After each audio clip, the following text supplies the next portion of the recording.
गौतम बुद्ध हमेशा अपने शिष्यों से कहा करते थे कि हमारी जीभ दुनिया की सबसे तेज चाकू है और दुनिया में सबसे खतरनाक हथियार हमारे शब्द हैं, जो बिना किसी खून खराबे के लोगों को अंदर ही अंदर मार सकते हैं। हमारे शब्द हमारी ताकत है, लेकिन यह कमजोरी भी हो सकती है अगर हमें नहीं पता कि कब, कहाँ और कितना बोलना है। यदि हम सही समय पर सही इरादे से सही शब्दों का प्रयोग करते हैं, तो यह हमें एक सफल व्यक्ति बनाता है। लेकिन अगर हम सही समय पर सही इरादे से सही शब्दों का प्रयोग नहीं करते हैं, तो यह हमारे जीवन को नर्क से भी बदतर बना सकता है। तो आज मैं आपको मौन पर एक कहानी सुनाऊंगा और यह कहानी आपकी जिंदगी बदलने वाली है। यह आपको मौन की शक्ति का एहसास कराने जा रहा है। जापान में एक बहुत प्रसिद्ध बौद्ध भिक्षु थे जिनका नाम दी झाई था, जो शोरगुल से दूर जंगल में अकेला रहता था और वह बहुत ही ध्यानमग्न व्यक्ति था। इसलिए वे पूरे जापान में बहुत प्रसिद्ध थे और एक दिन उनके पास एक राजकुमार आया। प्रिय साधु, मैं हमेशा थका हुआ, निराश और परेशान महसूस करता हूँ। मेरा मन बहुत बेचैन रहता है, हालांकि मेरे पास सब कुछ है, धन, प्रसिद्धि और सभी विलासिता जो एक व्यक्ति पाने की ख्वाहिश रखता है। लेकिन फिर भी मेरे अंदर इतना आसान था। तो साधु ने कहा, ऊपर से आपको इसका उत्तर पता है, लेकिन आपने कभी इसकी खोज नहीं की। साधु ने कहा कि मैं एक प्रयोग करना चाहता हूँ, क्या आप वह प्रयोग करना चाहेंगे? इस प्रयोग के बाद आपके जीवन में कोई अशांति और चिंता नहीं रहेगी। यह सब सुनकर राजकुमार बहुत परेशान हुआ, लेकिन उसने साधु से कहा कि मुझे बताओ कि मैं क्या करूं। मैं अपने मन की शांति के लिए कुछ भी करने को तैयार हूँ। तब साधु ने शांत स्वर में उत्तर दिया, अगले 10 दिनों तक आप मेरे आश्रम में रहेंगे और सामान्य व्यक्ति की तरह रहेंगे, और इन 10 दिनों तक आप अकेले मौन में बैठेंगे और जितना हो सके कम बोलेंगे। राजकुमार साधु की बात से सहमत हो गया। पहले दिन उन्हें लगा कि उनका मन सामान्य व्यक्ति से ज्यादा विचलित है। उसके मन में तरह तरह के सवाल उठ रहे थे और वह आम लोगों की तरह जीवन जीने में असहज महसूस कर रहा था। उसके भीतर बोलने की प्रबल इच्छा थी, पर वह मान गया और कुछ न बोला, एक शब्द भी नहीं, लेकिन वह चुपचाप बैठा रहा। लेकिन जैसे जैसे रात होती गई, उसे एक बड़ी शांति का अनुभव हुआ। उसके लिए यह बड़ा अजीब था। वह अंदर ही अंदर खुश हो रहा था और अपने आप से पूछ रहा था कि बेचैनी कम क्यों हो रही है। अगले दिन राजकुमार एकांत में बैठा प्रकृति को, फूलों को, पौधों को, आकाश में उड़ते पक्षियों को देख रहा था। अपने जीवन में पहली बार वह देख रहा था कि उसके चारों ओर कितनी सुंदर प्रकृति है। वह अपने चारों ओर प्रकृति को देख और महसूस कर सकता है। इस तरह एक हफ्ता बीत गया और उसके मन की सारी बेचैनी, सारी उथल-पुथल, सब कुछ गायब हो गया। 8वें दिन की सुबह राजकुमार की आंखें अपने आप बंद होने लगी और वह गहरे ध्यान में डूब गया। उसने आंखें बंद की, गहरे ध्यान में चला गया। कोई चिंता नहीं थी, मन में अशांति थी। राजकुमार को भीतर ही भीतर गहन शांति का अनुभव होने लगा।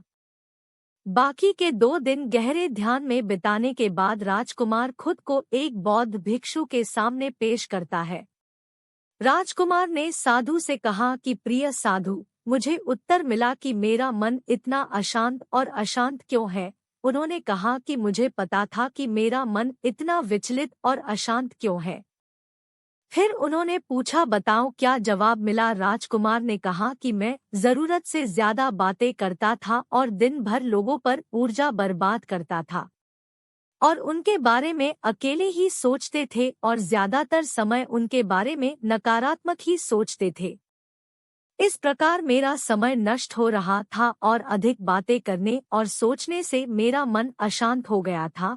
इस वजह से मैं कोई भी काम अच्छे से नहीं कर पाता था, जिसके कारण मैं लगभग हर काम में असफल होने लगा था और निरंतर असफलता ने मुझे और अधिक उदास और चिड़चिड़ा बना दिया और इसने मेरे जीवन को और नष्ट कर दिया।